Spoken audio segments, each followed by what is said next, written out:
E se, e se os serviços digitais que a gente usa todo santo dia simplesmente não quebrassem? Já parou para pensar nisso? E se cada atualização, em vez de dar aquele frio na espinha, trouxesse só coisa boa? Parece até mágica, né? Mas na verdade é pura engenharia. E é exatamente essa história de engenharia que a gente vai desvendar hoje. Pensa nisso de verdade por um instante. Um mundo onde a tecnologia simplesmente funciona, de forma invisível, confiável, o tempo todo. Esse é o grande objetivo, o norte dessa jornada que a gente está prestes a começar. Ok, então vamos mergulhar de cabeça nessa história. Tudo começa no reino digital de Fluxolândia, um lugar super vibrante, cheio de ideias, mas caótico.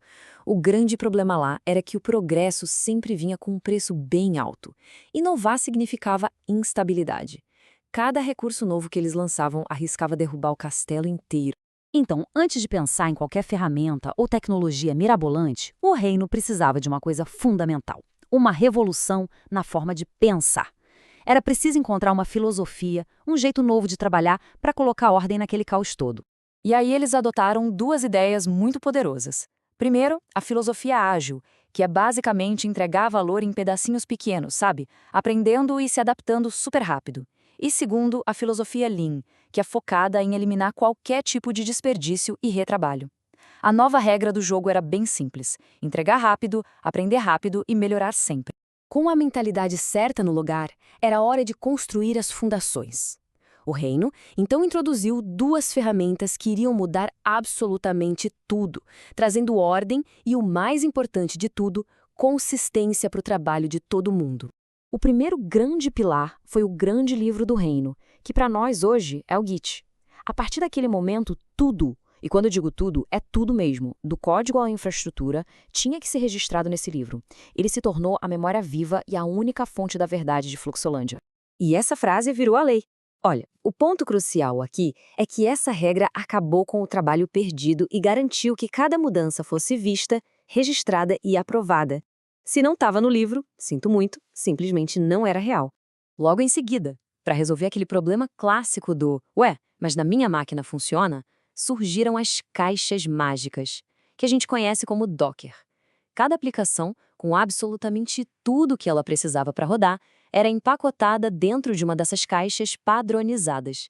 Essa revolução que os containers trouxeram tornou a nova lei do reino bem clara e direta.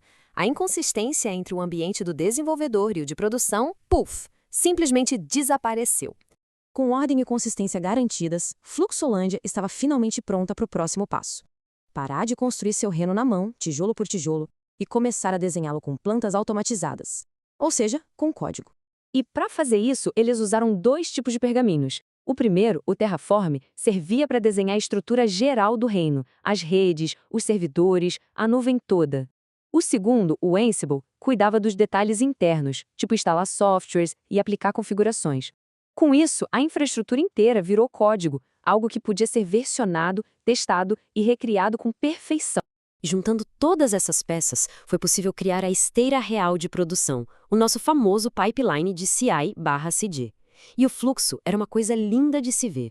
Uma mudança era escrita no livro, o que disparava testes automáticos que construíam uma nova caixa mágica já validada que era entregue ao reino. Tudo de forma contínua, fluida e sem caos nenhum. Bom, o reino cresceu, né? E ficou enorme, complexo. Agora ele precisava de um cérebro para conseguir gerenciar todas as suas partes móveis e de sentidos, para entender a sua própria saúde. Esse cérebro foi o grande orquestrador, o Kubernetes. A função dele? Gerenciar todas as caixas mágicas, decidindo onde cada uma deveria rodar, criando mais delas quando a demanda aumentava e, o mais importante, substituindo automaticamente qualquer uma que falhasse. Nenhuma aplicação era mais insubstituível.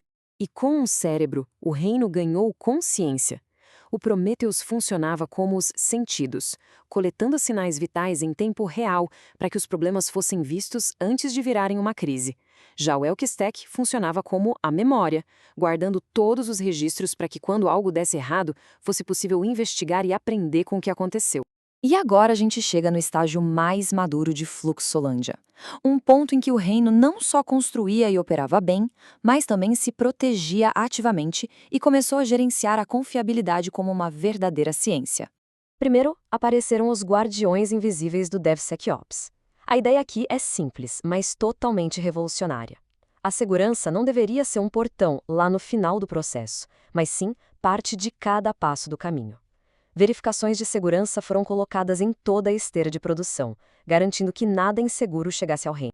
Essa mudança de mentalidade é talvez a mais fundamental de todas. A busca pela perfeição foi trocada pela busca pela resiliência. Essa é a essência da engenharia de confiabilidade de sites, ou SRE. O objetivo não era mais evitar falhas a todo custo, mas garantir que o sistema como um todo continuasse de pé, mesmo quando algumas partes dele falhassem. E para gerenciar esse equilíbrio de um jeito prático, os SREs usavam métricas bem claras. Eles definiram os objetivos de nível de serviço, os SLOs, que diziam o quão confiável um serviço deveria ser. Isso criava um orçamento de erro, uma quantidade aceitável de instabilidade. Se esse orçamento fosse gasto, todo o desenvolvimento de coisas novas parava na hora para focar só em estabilidade. Um balanço perfeito entre inovar e ser confiável. E foi assim que Fluxolândia se tornou um reino inquebrável. Agora, para tudo isso fazer sentido de verdade, vamos conectar cada peça dessa parábola com o seu equivalente no nosso mundo real da tecnologia. Vamos ligar os pontos da nossa história. O grande livro que unificou tudo é o Git. As caixas mágicas que garantiram consistência é o Docker. O cérebro que gerenciava o reino, o orquestrador, é o Kubernetes. As plantas do reino são o Terraform e o Ansible, e a linha de produção é o nosso pipeline de CI/CD. Os guardiões, os sentidos e a memória representam DevSecOps, Prometheus e o Helix Tech. E, por fim, os engenheiros que mantêm o equilíbrio são os SREs. No fim das contas, DevOps, DevSecOps, SRE, nada disso é sobre ferramentas. É sobre construir sistemas que sustentam o nosso mundo digital. Toda essa complexidade, toda essa engenharia existe por uma razão muito simples: garantir que quando um botão é apertado em qualquer lugar do mundo, tudo simplesmente funcione, de forma segura e confiável.